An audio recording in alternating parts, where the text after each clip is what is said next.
Welcome and welcome back, everybody, to the World Affairs Councils of America's 2020 National Conference, New Frontiers in Diplomacy and National Security.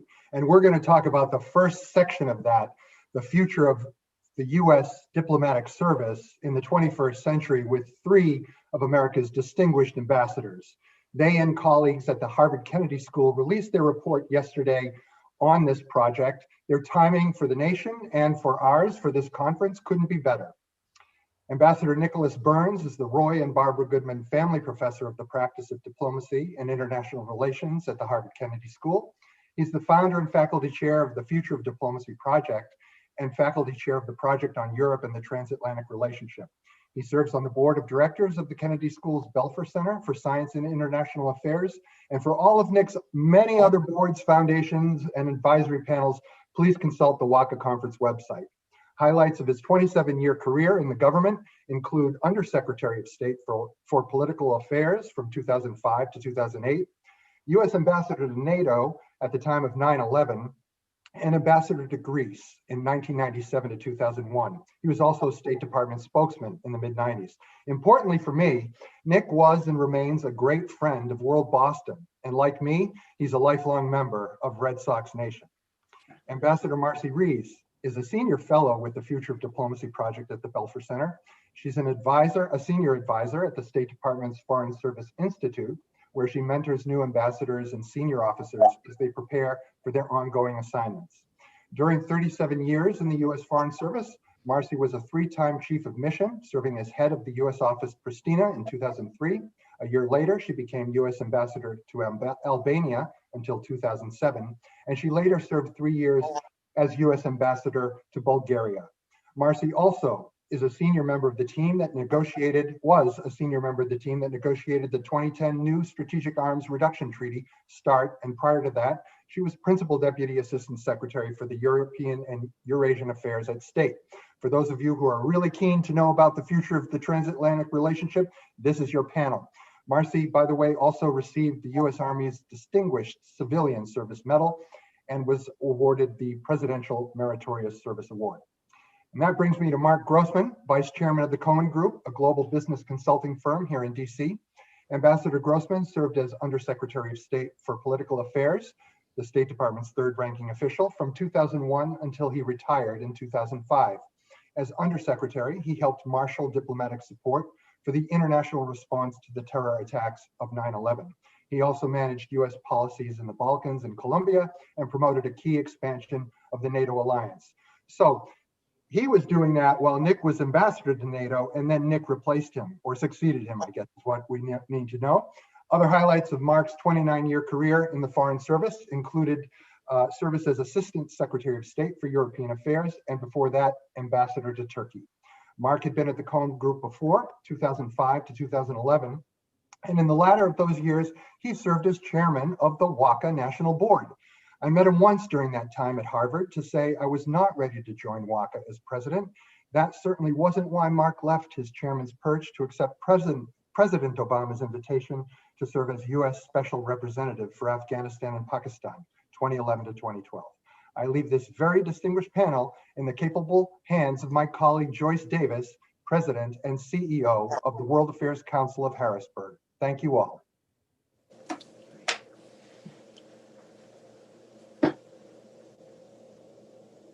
Joyce, we can't hear you. Joyce, you need to unmute. Oh, thank you. Thank you. That always happens, right? But thank you, Bill. It's great to be part of what I know is going to be a most enlightening discussion today. Before we get started, I thought I would just read one small excerpt from this report that has offered so much promise to us who've for many years been kind of depressed about the state of the U.S. State Department and the Foreign Service. But here's what it says. It says the Foreign Service is facing one of the most profound crises in its long and proud history.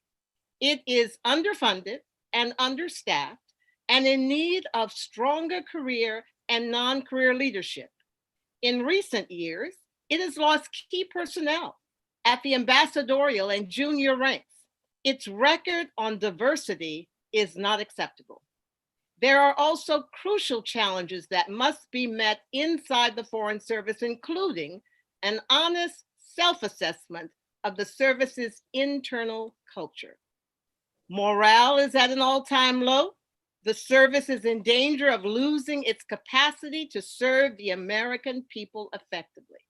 Now, to me, that was an excellent and concise summary of why you did this report, but I'm going to turn to each of you now because maybe there's something in addition to this that we need to know.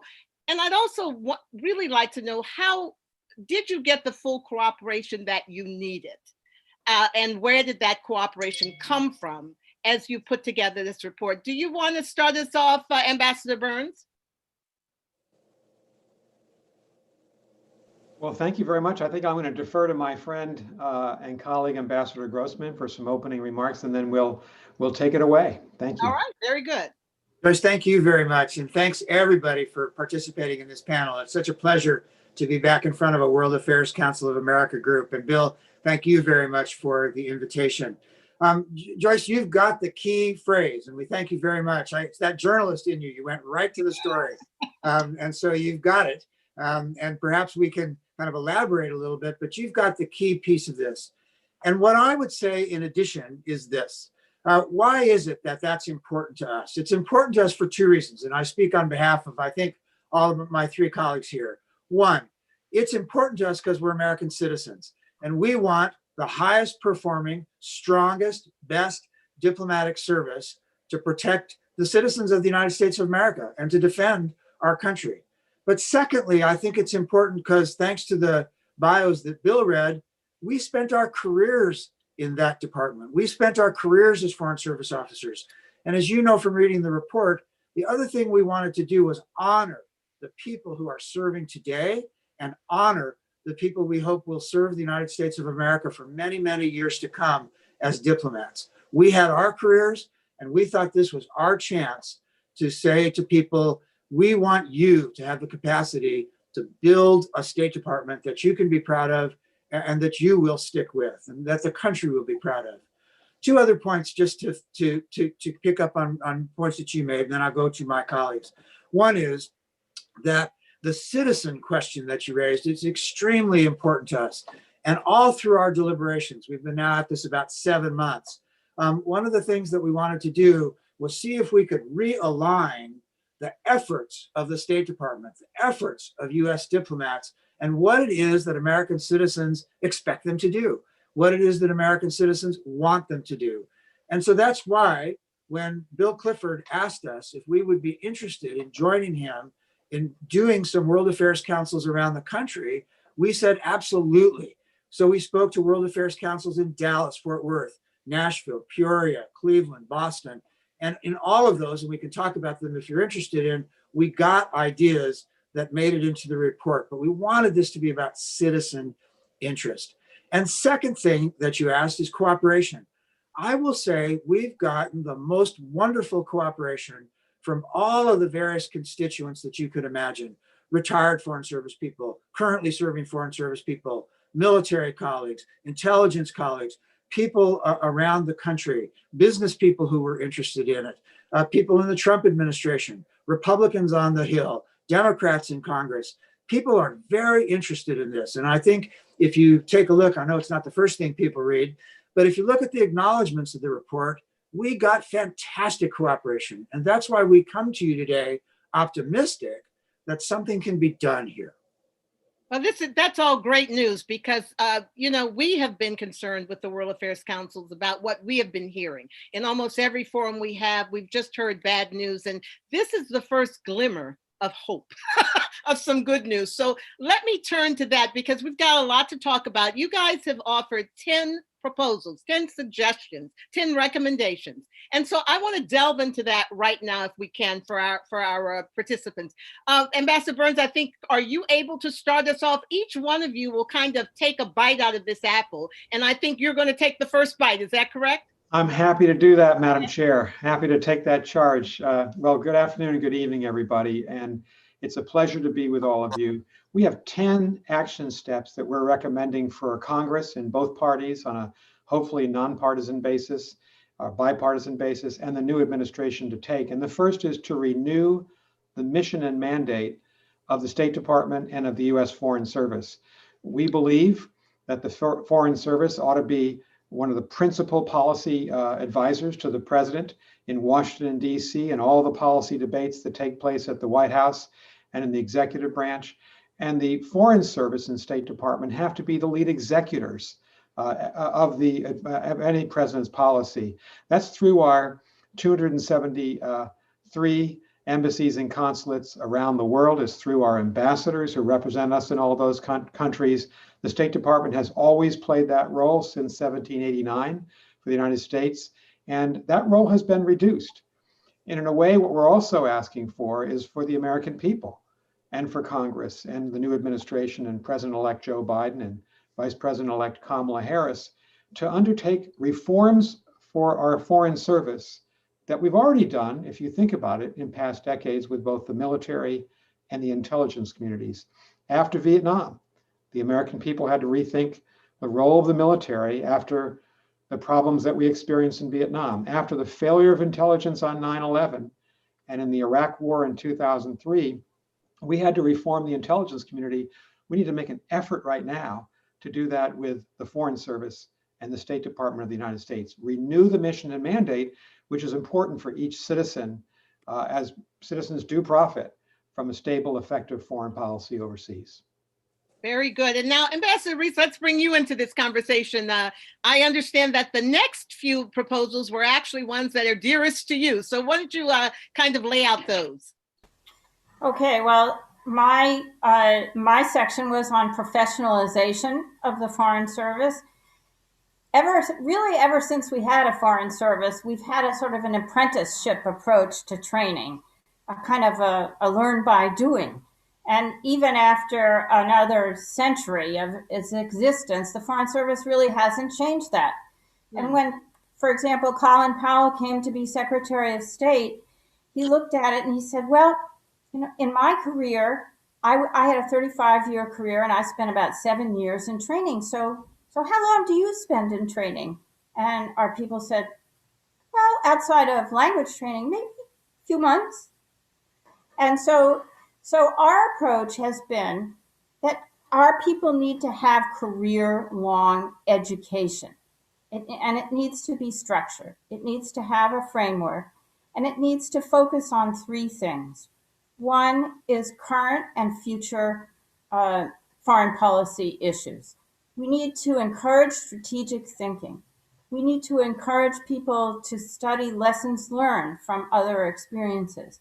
And of course, we need to teach leadership. It almost goes without saying. And finally, Tradecraft. We have a wonderful Foreign Service Institute. We have a leadership and management school. And that is the perfect place to expand and add this really focused career-long training, starting with when people enter the Foreign Service, where instead of a sort of a 6 weeks and a little bit of functional training, they would get a real introduction to what they were joining. And by the way, we would include all of the people in the State Department in this early training, not just the Foreign Service, but together with the Civil Service and all of our specialists, because we really want this to be one State Department. Very good. Are we up to now number 4? Who's going to take the next one to explain? Is that you, Ambassador Burns? Okay. I think Ambassador Grossman is going to go ahead, and then I'll pick up. I'll follow him. Sounds good. Sounds good. All right. Let me jump to one of the recommendations, which is that it's time for a new Foreign Service Act. And so I don't mean to be too inside baseball here, as they say, but this is a very knowledgeable group of people. And why is it that we would want to take on this question of a new Foreign Service Act? Well, those of you who study this know there have only been 3 Foreign Service Acts in modern history: 1924, 1947, and 1980. And you'll see in our report, we honor the 1980 Act. The people who did that act were well-meaning. It's a great act. It's got a lot of very important principles, which we support. But we came to conclude in our 7 months of listening to people and talking to people that the time had come to do something new. And that 40 years passed, so many things have changed. The job has changed. The threats have changed. The world has changed. Technology has changed. Think of all the things that didn't exist. in 1980 that diplomats are working with today. And one of the things that we really learned, Joyce, was one day we had a workshop with a lot of very senior retired military people. And they said, what did we learn? We learned, as Nick said, that if you're really going to reform, you have to, first of all, make this very honest self-assessment. And then you have to legislate the things that are really important to you. So, for example, when Marcie says we're going to do more professional education, well, you need more people to do that. And if you're going to have more people to do that, they said legislate it. Or what happens? You hire new people and they end up doing this other job and that other job, and they never make it to their education. So we want a new Foreign Service Act to lock in all of the other recommendations that we are making. And that's why these recommendations are all related.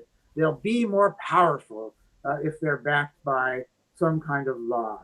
You think about the point that Nick made about our military colleagues and our intelligence colleagues. Think about the impact of Goldwater Nichols on our military. Well, we'd like to have a similar impact on the Foreign Service. You asked us before what might be controversial. So this is going to be controversial inside of our community.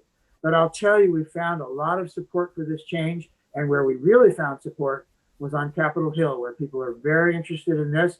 And our conversations there led us to believe that something good might happen here. With the new Foreign Service Act, would that prevent also, or would that safeguard these changes so that a new administration wouldn't simply undo everything that's been done? Is that one way to protect that?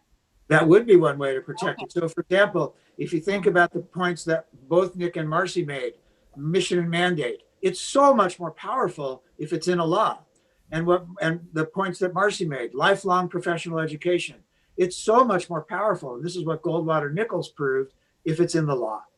Right. Now, when I happened to listen to one of the announcements yesterday on this, and I was struck by one of the comments that really talked about sexism and racism being key issues that have to be addressed. Ambassador Burns, I believe you were responsible for some of the proposals that have to do with that issue? Well, we worked on this together, and I should tell you, Joyce, we had 40 workshops and met over 200 people from all walks of life, as Marc has described. This issue of the lack of diversity in the Foreign Service and civil service was probably the biggest issue that people wanted to talk about. And especially people who are living it, African Americans, Latino Americans, women, who've all had their path blocked in one way or another over the last 20, 30 years. And it's a crisis right now. I think everybody involved understands that the Foreign Service doesn't look like America, doesn't represent America in all of its great diversity that we honor in our immigrant society, right?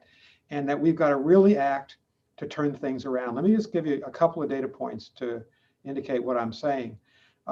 President Trump has appointed 5 African-American ambassadors, and we have 189 ambassadors in the world. President Obama and Vice President Biden, they had 46 African-American ambassadors. President George W. Bush, 44. So we have marched backwards several decades in the representation that African Americans have at the top of the service, which is the ambassadorial level.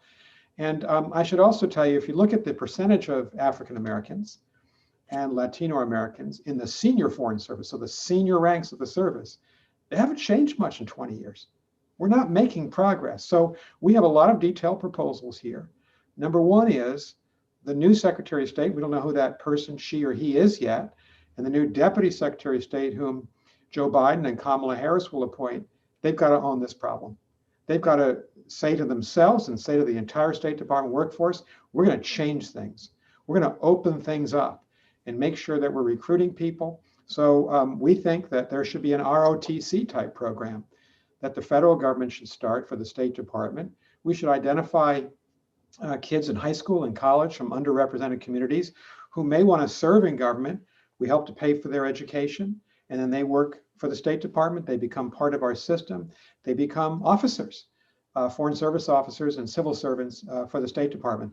That has to happen. We also think, and this is getting a little bit down the weeds, but I think that anybody participating today would understand this. In any institution, you evaluate people on an annual basis, your annual performance report. Right now, we're not judging people on whether they're mentoring people from diverse parts of our population. Are they actually helping to improve diversity, or are they hurting it? And we think that people need to be held accountable, and they should be judged on this. And if they're working for diversity, they should be promoted. If they have a track record of not working for diversity, and of course there are people like that in any organization, well, then they shouldn't be promoted. And so we met with all sorts of people inside the system where this is a passionate issue for them. They want change. And here's what they told us. This is a structural problem. It requires dramatic structural change. And that's what we're trying to recommend. Very good. Ambassador Ries, let's bring you into this. I'm sure you may want to comment on that, but the other issues that you feel are important in this report.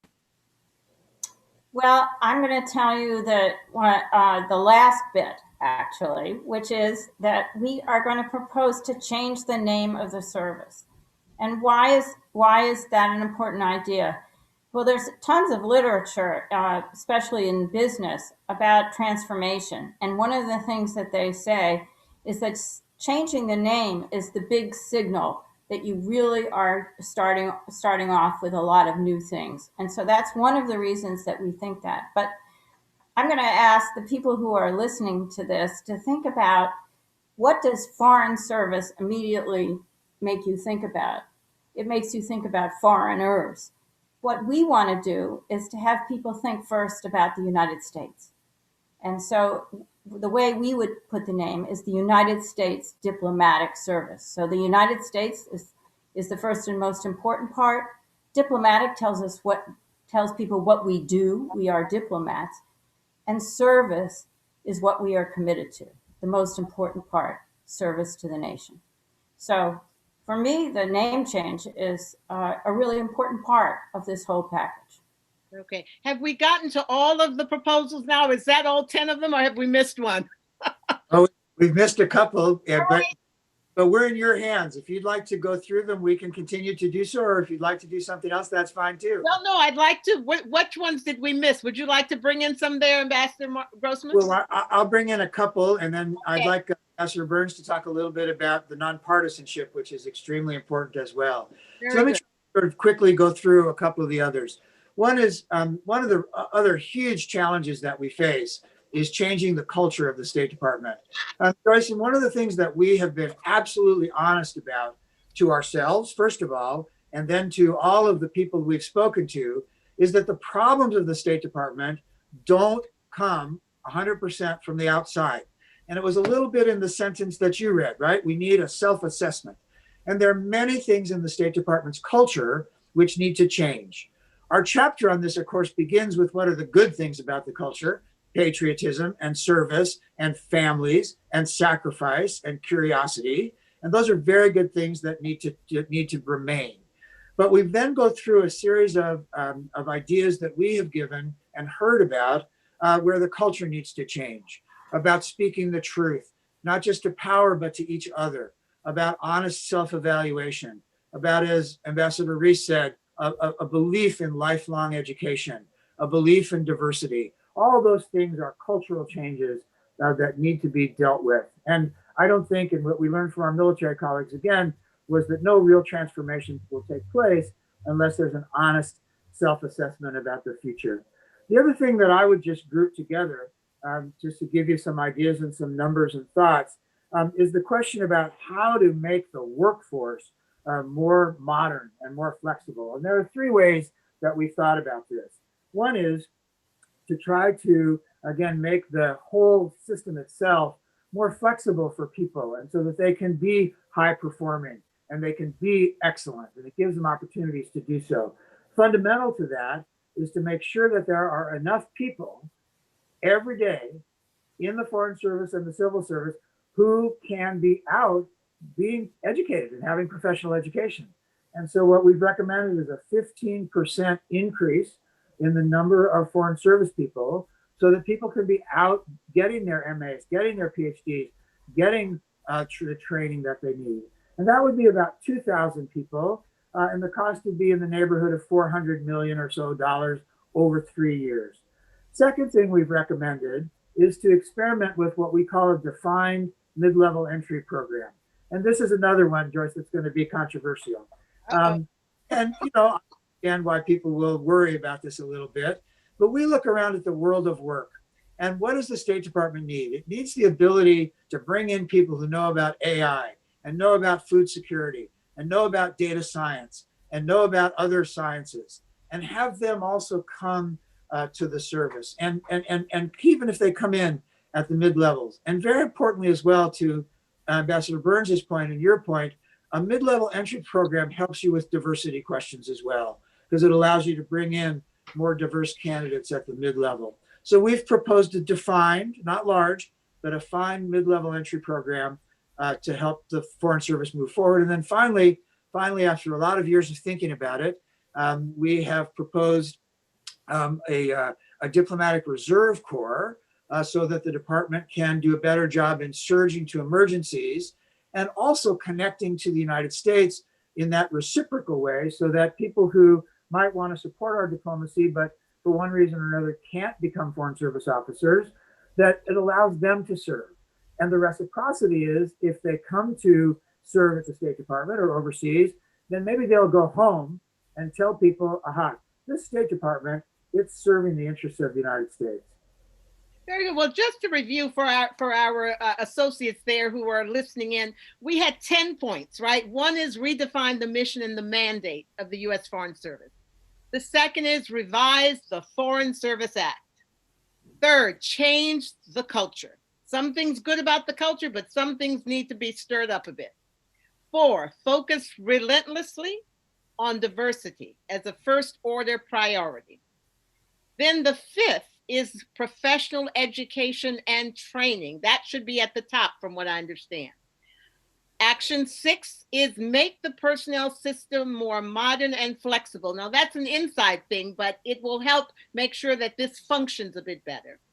Adapt to the new world of work with mid-entry level possibilities. We got that. You talked about that. The Diplomatic Reserve Corps is number 8. Number 9 is create a stronger, more nonpartisan Foreign Service. Now, we didn't get to that one, I don't think. Who wants to talk on that one? I'll just say a word about it, Joyce. All right, please. Like all federal officers, like the military, when we take the oath of office, it's to the Constitution. It's not to the president.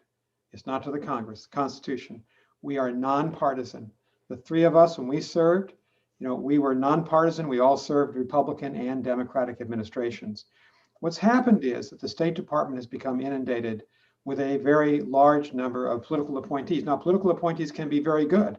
It's good to have people come in from business, from universities, from elected office as ambassadors or senior officials. But the State Department has the highest number of political appointees of any cabinet agency. And we're one of the smallest cabinet agencies in terms of numbers of personnel. And if you think about our ambassadorial assignments, President Trump has 189 ambassadors overseas.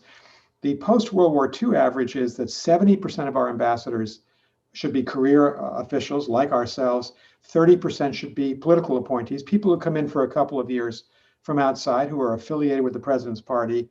The problem with that is it does crowd out your Foreign Service officers who've trained their entire careers, and they get up for the brass ring or for that big assignment, and there just aren't a lot of jobs available because we have so many political appointees. Some presidents adhere to the 70-30 ratio, some do not. President Trump has actually appointed the highest percentage of political appointee ambassadors of any president going back 40 years. And so what we're proposing is 2 things, Joyce. One is that instead of 70% of our ambassadorial assignments to career officers, we think it should be 90%. That would honor the career service. That would put the best trained people in those jobs for the American people. And then, of course, you leave that 10% for really outstanding people from American society who we would want to have us serve overseas as ambassadors. And then at the Assistant Secretary of State level, this is probably all government gobbledygook for people, but our Assistant Secretary of States are ambassadorial level, very high level. They run the big departments, the big offices in the State Department. Right now, not a single one of those Assistant Secretaries of State, and there are 23 of them, is a Senate-confirmed Foreign Service officer. And that's never happened in the modern history of the State Department and Foreign Service. So you have a thoroughly politicized State Department right now.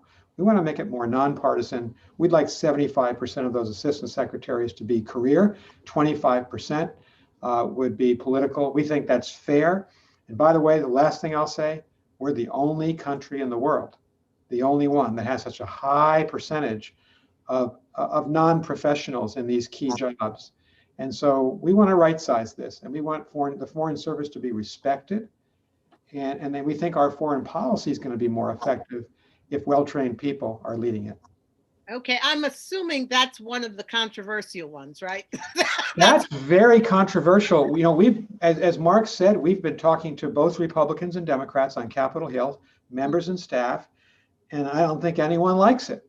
But we felt, because they're so accustomed to this, as part of when an administration, any administration, this is not a partisan thing, both parties fill the ranks with political appointees. We think we need to stand up for the men and women of the Foreign Service and stand up for the American citizens who really should want the best trained people in these jobs, and that's career people. Well, you're modeling the behavior you say you want to see. You're speaking truth to all the powers that be, so excellent. But we're trying.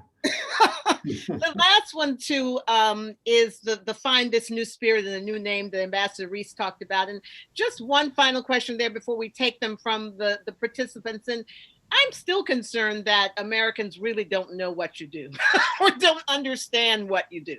I mean, because you're focused on your work, you're not really focused on making sure you're promoting your work.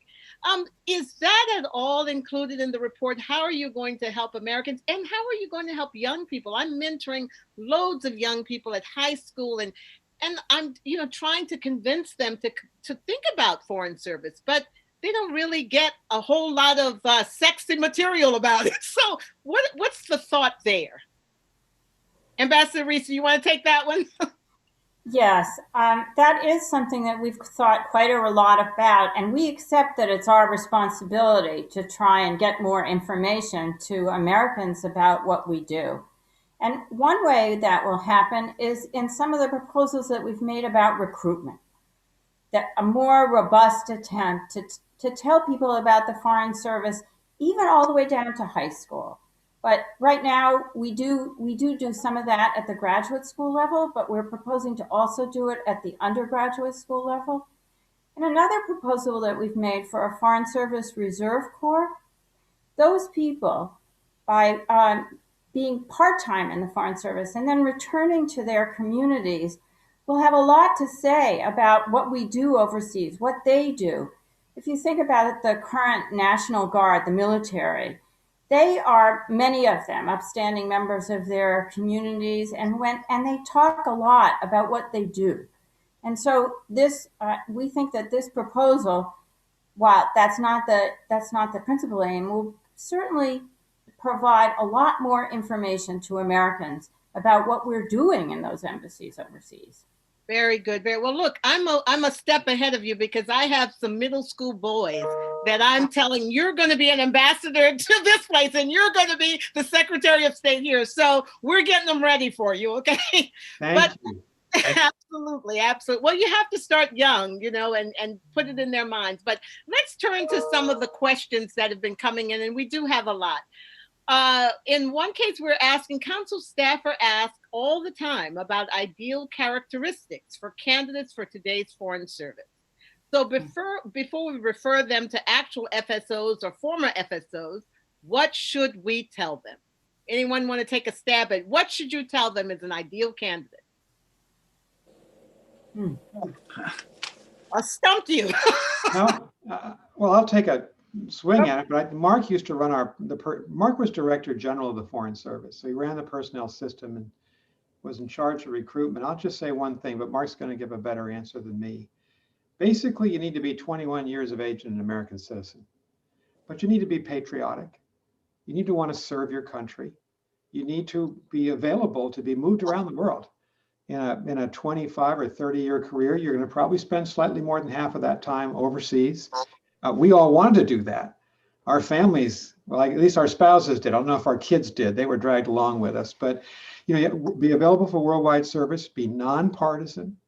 We need to be intellectual thought leaders on American foreign policy because we're part of the advising the president and the Secretary of State on policy. We're executing the policy. But we also need to be well-rounded because part of what we do is we help American citizens. All of us start off as consular officers.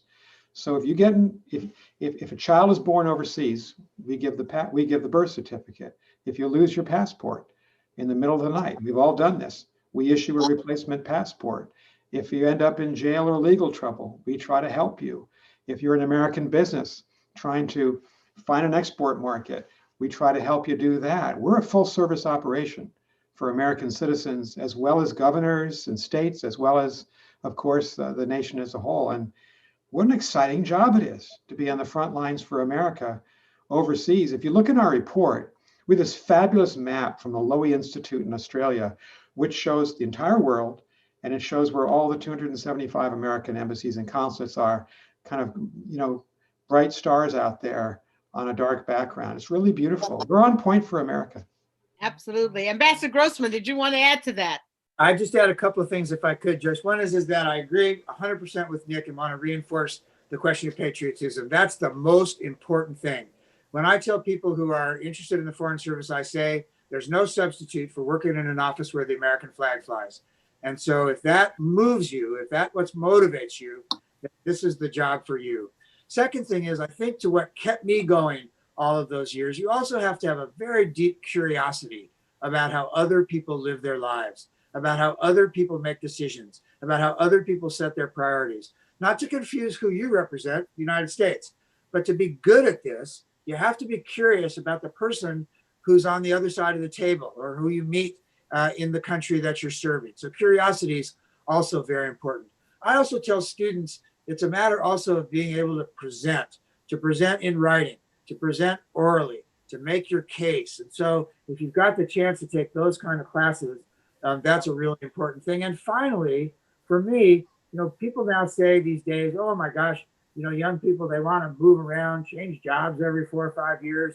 I say, so it's perfect. The Foreign Service is perfect for people who are looking for work today. They can have a whole career, and if they want to move every 4 years, they can do so in the Foreign Service. I think it's ideal. Very good. Ambassador Ries, did you want to add anything to that? The ideal Foreign Service officer. Sure. I think that ours is very much a people-oriented profession. You really have to enjoy, care about, want to, talk to, work with other people.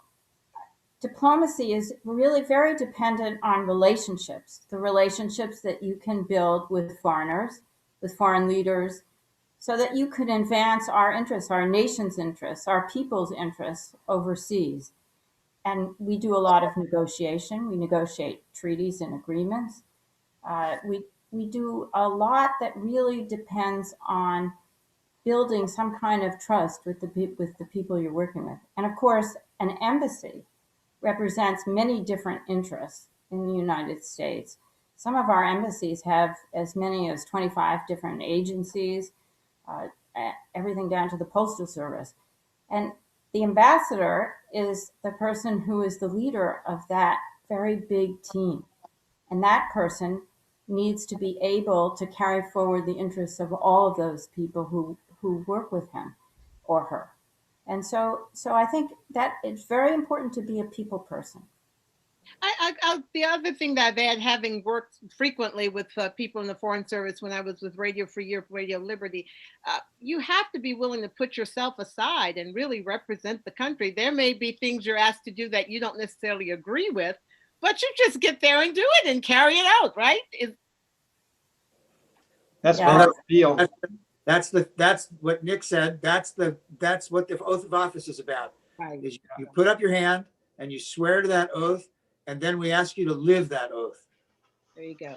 Well, there's another question coming. I think the idea of a State Department ROTC is great. This is from Edward Martins. He says, is there any movement in the service to reach out to high school age kids to interest them in this? That's what we're talking about. We really respect the military. All of us have worked very closely with the military, as you can imagine, both in Washington and overseas. And the military, I think, has the American people understand the military. Every family's got somebody in that extended family who's served, right? And the military reaches into our high schools and they let kids know that there's a future for them. If they want to improve themselves, they want to serve their country. Now, we're not the military. We're not 2.5 million people. We're 13,000 officers. But we also need to be more diverse. We need to serve underrepresented communities. And we need to get into the high schools, as Marcie said, and explain who we are, that there's a path for students who want to be a diplomat, who want to be at the War and Peace table, who want to help the United States succeed overseas. And maybe even if they don't have a lot of money, if their family doesn't have a lot of money, an ROTC program would allow the United States government to pay for that young woman or young man's college education. And of course, they'd owe the State Department a requisite number of years, just like the military does it. It wouldn't be on the scale, the huge scale of the military's ROTC program, but we think this is a way to get young people interested and get talented people in the service and increase diversity. That's got to be one of the top goals of the State Department. You know, these days, if you're out representing the United States overseas and you have only white men in an embassy, that doesn't reflect who we are as a multiracial, multi-religious, multi-ethnic country. And we've got to be like America as well as look like America. And diversity, we're just not there yet. It's a big crisis. It's one of the tools that we can use to expand diversity. Well, here's an interesting question. It's anonymous. It says, how can the Foreign Service better reach Americans living between the coasts who may feel harmed or disengaged by globalization, who don't see how diplomacy impacts them? You want to take that one, Ambassador Grossman? Yes, I'd be very glad to, actually. I think that's one of the most important questions that we've been working on these past 7 months. When I said in my introduction, Joyce, that one of our goals here is to try to realign the interests of the people of the United States of America with the job that foreign service officers and diplomats are supposed to do, it's precisely that question that we were trying to answer. If you think about, as I said, this issue of how do citizens define the national interest? How do the citizens define their interest? And I think this has been very clearly demonstrated with COVID-19, right? You think back to the springtime. What was defining citizen interest? Well, where is the protective equipment for first responders?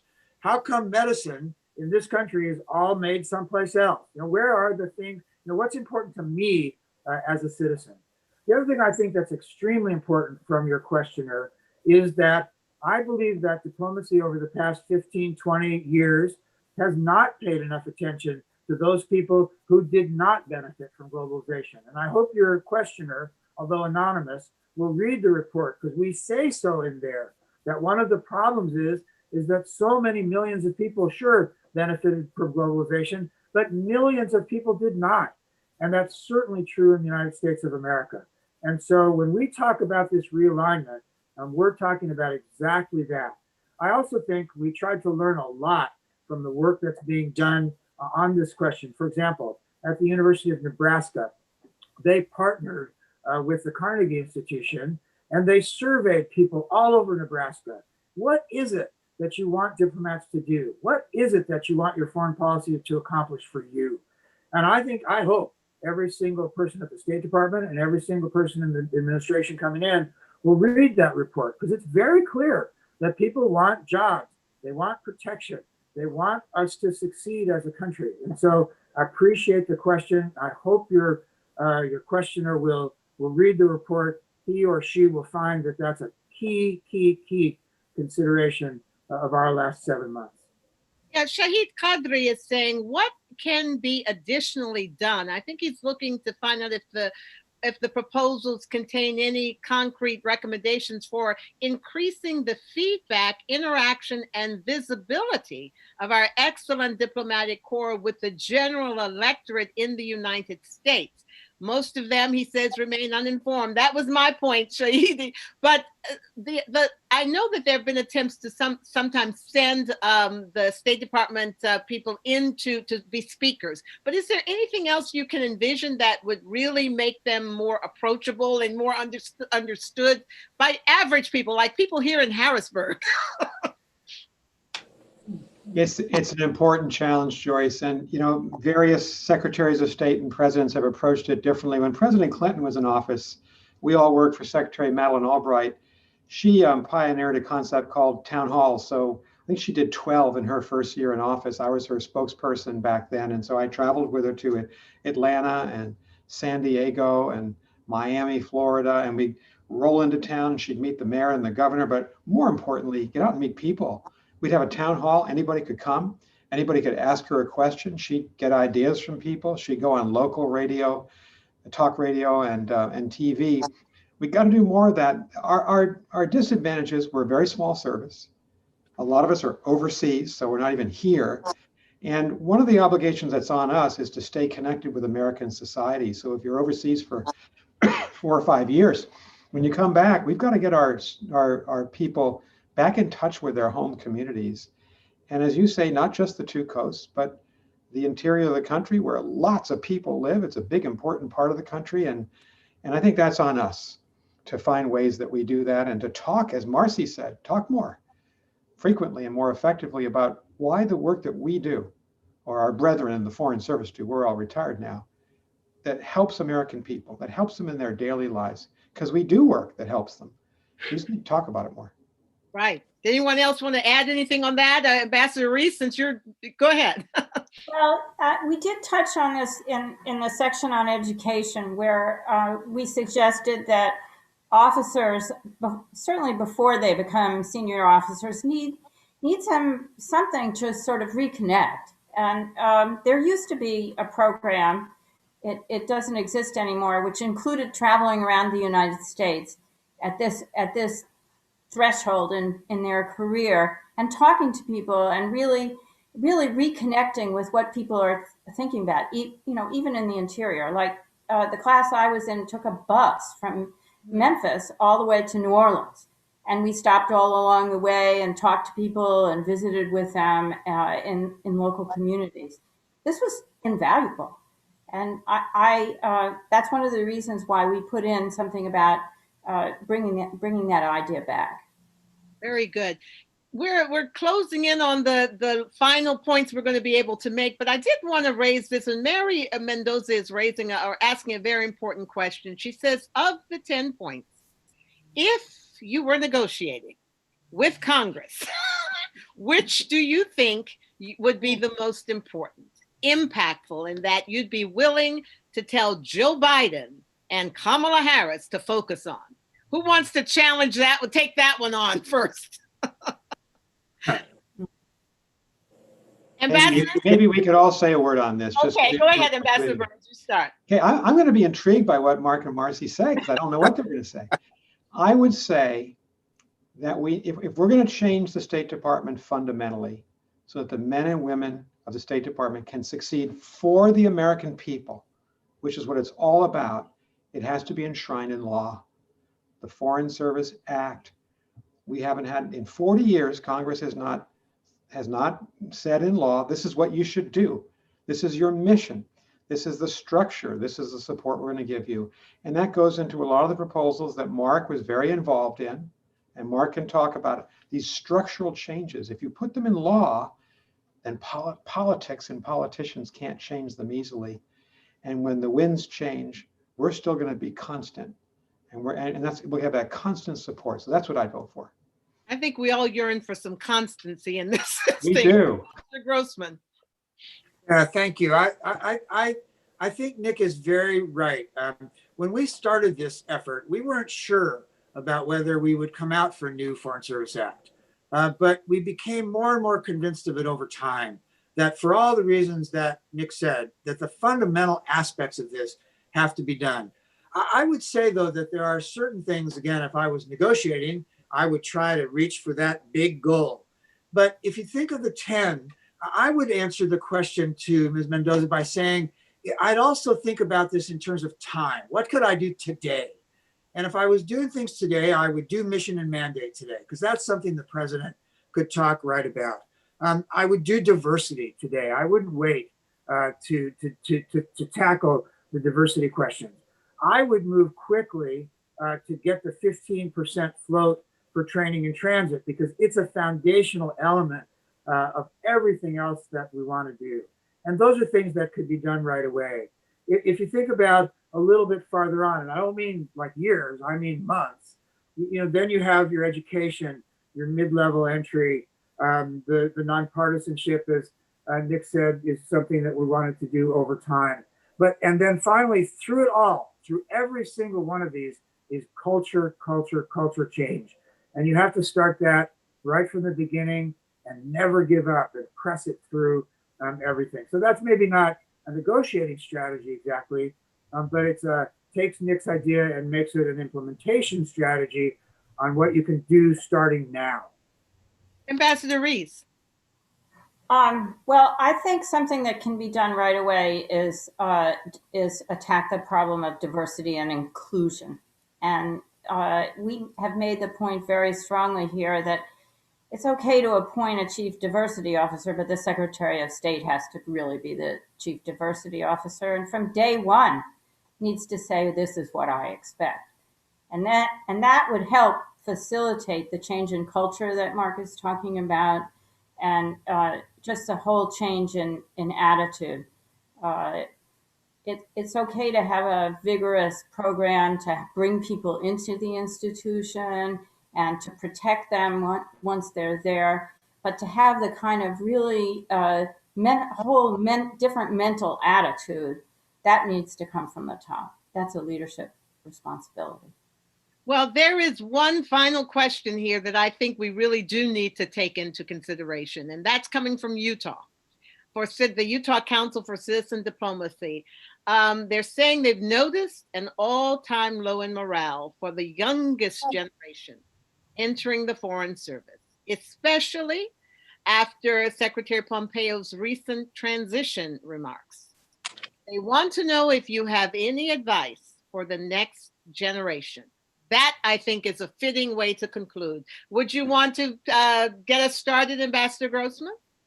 I would. My hope for the next generation, again, is the people who are serving today. We honor them. We honor their service at home and abroad, in hard places all around the world. And what I would try to say to a next generation of person who's today in the Foreign Service is, we're not alone in giving you that honor. We have found that honor being offered all around the country, in all the World Affairs Councils we've spoken to, in all of our workshops. People understand the sacrifice that people make to represent the United States abroad. So to the generation, the young generation who's serving, stick with it. The United States of America is going to need great diplomats for many, many years to come, and you're it. To the generation of people who you are mentoring and that we hope to mentor, who we hope will join the Foreign Service, my plea is, join. Again, because we need the greatest Americans to be the greatest American diplomats. So stick with it if you're in it, and join it if you're not yet there. Ambassador Ries, do you want to add to that? That was perfect. Ambassador Burns, would you like to add something to that? I just want to say to your questioner, my brother Stan lives in Salt Lake. It's a beautiful place. I hike there in the Wasatch with him every year. But this is an important question because we saw a big spike, an increase in people wanting to join after 9/11. That's patriotism. We saw another big spike when President Barack Obama was elected. That's hope. That was the change he wanted to bring. And I don't want to be too political, but I'll be a little bit political. I think Joe Biden and Kamala Harris are going to bring a new spirit to the federal government. They're going to respect the federal workforce. And young people should understand they're going to be welcome, and we need them. As Marc said, we need them to help our country succeed overseas. Men and women, Republicans, Democrats, independents, it doesn't matter who you are, we need you to serve. So this would be a great thing if we saw an increase of people taking the test and joining the Foreign Service. Now, I have to ask, though, before we do close this out, that have you gotten any reaction from the incoming Biden administration or from the outgoing Trump administration? Has there been any sign of acceptance or objection? We have talked to the Biden transition team, and we've talked to several of the principals, and I think they're very committed to see that the federal government is firing on all cylinders and that the federal workforce is respected and that there's change. It's very, very hopeful. But at the same time, and Marc can tell you, and Marcie, we've been talking to the Trump administration too. This is a nonpartisan project. We're trying to talk to both sides here. So what's been the reaction from the Trump administration? I think they've been supportive. Let that question. If I could, we had a chance to talk to the Undersecretary for Management, to the Counselor of the Department, to the Undersecretary for Economic Affairs, all three political appointees, non-career appointees. We had an hour each with them, excellent. And in each case, they encouraged us to keep going, and that some of the things that they recognized in the State Department were things we had talked about, things they were trying to change, they recognized in our report. So we got, I spent those 3 hours with the three people thinking, you know, there's a lot of common ground here, and we want to pursue it. Ambassador Ries, did you want to add anything to that? Just to say that in particular, the idea of one fight, of the State Department being a unified whole, is something that it's an idea that's already been floated inside. And I think it's very important. And in crafting our proposals, we tried, although we focused on the Foreign Service, we tried to think about how we bring it together as one whole. So that's an area, that's a real area of common ground. Very good. Well, I don't know if Bill wants to have a final question or anything. I did leave a minute there for him to, if he wants to. If not, I'm just going to say that one of the things as I've been hearing this is that I wish something like this could also be applied to U.S. international broadcasting. But Bill, go right ahead. Well, thank you very much, Joyce, for your very engaging moderation of this excellent panel. We will certainly circulate the report on our website, our conference website, and in our newsletters, as we did earlier this fall when it was a draft. And I just want to say that the WACA National Conference, virtual all this week, has heard from a number of experts on this very theme. We had Ambassador Bill Burns Monday, and Carnegie Endowment for International Peace has released a report recently also on U.S. foreign policy for the middle class. Just this afternoon earlier, Ambassador Bonnie Jenkins and several of her colleagues at Women of Color Advancing Peace, Security, and Conflict Transformation talked about the diversity and inclusion issues that we all need to see. And Bonnie's working with the State Department transition team, but throughout the federal agencies, as Nick mentioned. I challenge you guys to please keep in touch with us as you roll out this effort. We have people in cities all across the country who can be in touch with their legislators, and Nick, especially if there's anything we can do with the Future of Diplomacy project on this topic or others to excite our young people into careers in foreign service and national security, we would be willing and glad partners. And I offer each one of you an op-ed in Penn Live and the Patriot News. People need to know about what you're doing. Okay? We'll take you up on that offer, Joyce and Bill. Thank you very much. We'd be delighted to speak to the chapters. I do want to applaud you because this is the first ray of hope that we have seen in a long, long time. I mean, we're going to leave here smiling instead of our hearts aching. So for that, I personally thank you. And I know my colleagues at the World Affairs Councils of America thank you as well. And I just have to say to the participants, please join us at 7 o'clock tonight. We are going to present the Chairman's 2020 Individual Award to the leader in our network who best resembles the dedication and the programming smarts and the network mindedness that has been exemplary this past year. A very tough year for World Affairs Councils during the COVID pandemic. That will be a half-an-hour award and reception presentation. And then after that, our friend Noel Latif at the Foreign Policy Association is sponsoring a program with Jeffrey Garten, Dean Emeritus of the Yale School of Management, and Abby Joseph Cohen, a senior advisor at Goldman Sachs. They'll talk about the global economy and the outlook for 2021. Please join us then. Thanks everybody again for this afternoon.